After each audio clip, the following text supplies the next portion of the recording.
यह कहानी एक गरीब लकड़हारे की है जिसका नाम अली बाबा था। वह ईमानदार और मेहनती था, लेकिन उसकी गरीबी ने उसका जीवन कठिन बना दिया था। उसका बड़ा भाई कासिम अमीर और लालची व्यापारी था, जिसने अपने धन के बल पर ऐशो आराम की जिंदगी अपना ली थी। कासिम अपनी संपत्ति के कारण अली बाबा को तुच्छ समझता था। हर दिन अली बाबा जंगल में जाकर लकड़ियां काटता और उन्हें बाजार में बेचता। एक दिन जब वह जंगल में लकड़ी काट रहा था, तभी उसे घोड़ों की टापों की आवाज सुनाई दी। डर के मारे वह एक बड़े पेड़ पर चढ़ गया और वहां से झांकने लगा। कुछ ही देर में उसने देखा कि 40 खूंखार डाकू अपने घोड़ों पर सवार होकर वहां आए। वे सभी सोने, चांदी और कीमती गहनों से भरी बोरियां लेकर आए थे।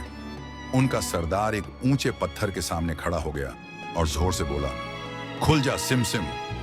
अली बाबा ने हैरानी से देखा कि भारी भरकम पत्थर खिसक कर एक गुफा का रास्ता खोल देता है। डाकू उस गुफा के अंदर चले गए और कुछ देर बाद खाली हाथ बाहर आए। उन्होंने फिर से कहा, बंद हो जा सिम सिम। पत्थर वापस अपनी जगह आ गया, जैसे वहां कभी कुछ था ही नहीं।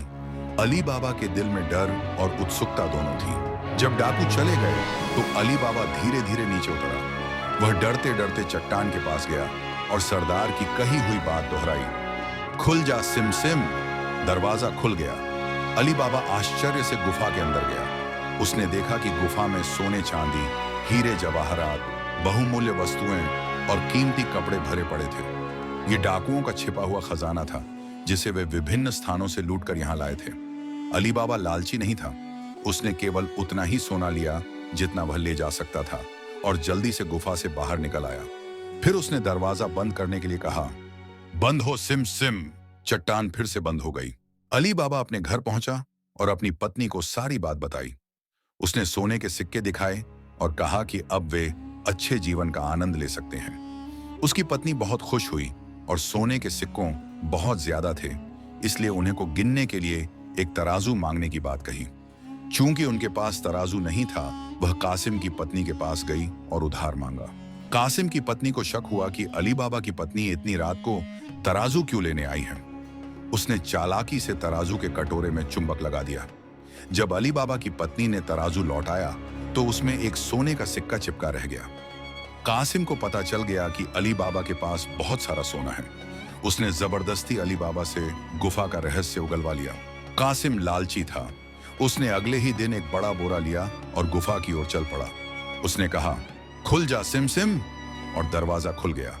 वह अंदर गया और जितना हो सकता था उतना सोना इकट्ठा करने लगा, लेकिन लालच में वह दरवाजा खोलने वाला मंत्र भूल गया।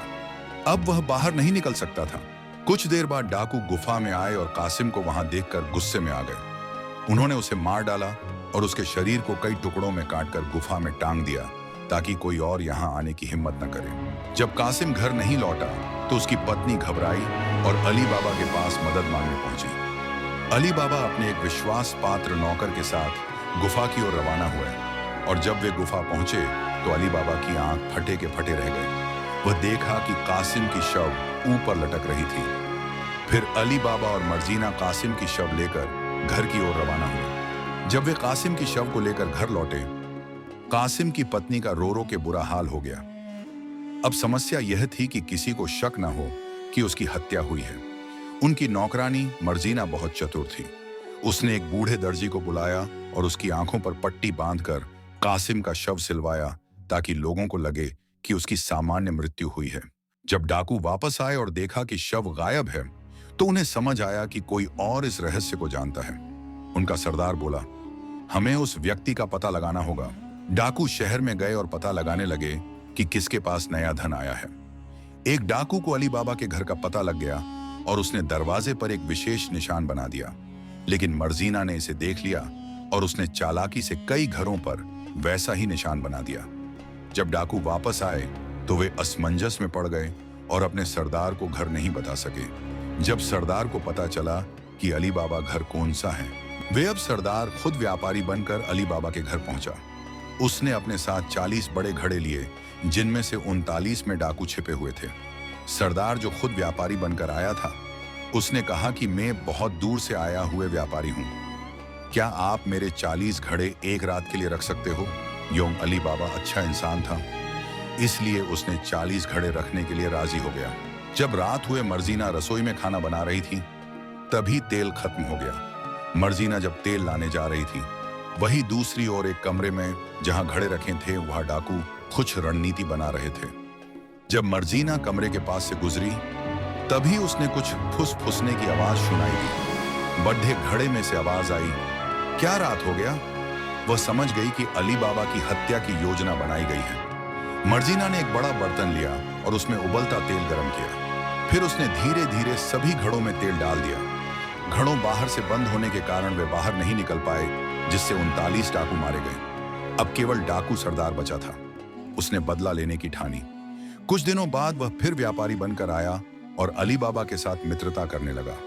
अली बाबा ने उसे रात के भोजन के लिए आमंत्रित किया। मर्जीना ने सरदार को पहचान लिया और सोचा कि उसे मारना होगा। मर्जीना ने अली बाबा से कहा कि वह एक विशेष नृत्य दिखाएगी। वह हाथ में खंजर लेकर नृत्य करने लगी। नृत्य के दौरान जब वह डाकू सरदार के पास पहुंची, तो उसने एक झटके में उसका खंजर उसके सीने में घोंप दिया। अब सारे डाकू खत्म हो चुके थे। अली बाबा ने मर्जीना की बहादुरी के लिए उसने एक अच्छे और अमीर खानदान के लड़के के साथ विवाह कराया। कासिम की पत्नी को अपने बड्डी बहन की तरह माना। अली बाबा अमीर हो चुका था और अब बिना किसी डर के सुखी जीवन व्यतीत करने लगा। उसने गांव के लिए बहुत कुछ किया और गरीबों की मदद की। इस प्रकार अली बाबा और 40 चोर की कहानी खत्म हुई। इस कहानी से शिक्षा मिली कि लालच बुरी चीज है। बुद्धिमत्ता और चतुराई से बड़ी समस्याएं हल की जा सकती हैं। ईमानदारी का फल हमेशा अच्छा होता है। ऐसे ही वीडियो पाने के लिए वीडियो को लाइक करें और चैनल को सब्सक्राइब जरूर करें। अब मिलते हैं नेक्स्ट यूनिक इंटरेस्टिंग स्टोरी के साथ।